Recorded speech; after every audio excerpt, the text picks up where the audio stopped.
అన్వేష్ భయ్య, నువ్వు ఈ వీడియో చూస్తున్నావో లేదో నాకు తెలియదు కానీ ఒక సీతారాముల ముచ్చట హిందుత్వం ముచ్చట పక్క పెడితే మిగిలిందంతా నువ్వు చెప్పింది 100కి 100% కరెక్ట్. ఇండియాలో ఉన్న రాజకీయం మారదు, ఈ మనుషులు మారరు. ఇప్పుడు తెలంగాణలో మున్సిపాలిటీ ఎలక్షన్స్ జరుగుతున్నాయి. నిలబడ్డ అభ్యర్థులు ఎంబడి 100కి 200కి 500కి జెండాలు పట్టుకొని జై అనుకుంటూ తిరుగుతున్నారు. అసలు ఒక్కరికి కూడా ఆలోచన వస్తుందో రావట్లేదో, డబ్బుల కాశపడి ఇట్లా చేస్తున్నారో వాళ్ళ విలువ ఓన్లీ 200 అంట. ఎవరైతే ఎలక్షన్స్ లో నిలబడుతున్నారో అదే వ్యక్తిని గెలిచిన తర్వాత నువ్వేమేం చేస్తావు అని చెప్పి ఒక బాండ్ పేపర్ మీద సంతకం పెట్టి శంకుస్థాపన చేస్తాం కదా, అట్లా చేయమని చెప్పి అడిగే ఒక్క నా కొడుకు లేడు. అందరూ 100కు 200కు తిరిగేటోళ్ళే.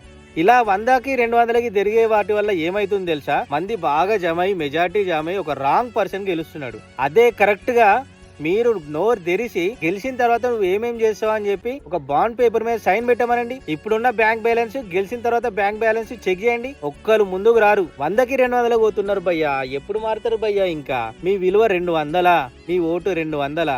5 సంవత్సరాలకు కలిపి పిచ్చమెత్తుకున్న రోజుకు రూపాయి, నెలకు 30 రూపాయలు. ఇట్లా కౌంట్ వేసుకుంటే 5 ఏళ్లలో మీ విలువ ఎంత ఆలోచించండి. మీరు మారరు, మీకు తగ్గట్టు ఈ పొలిటీషియన్స్ మారరు.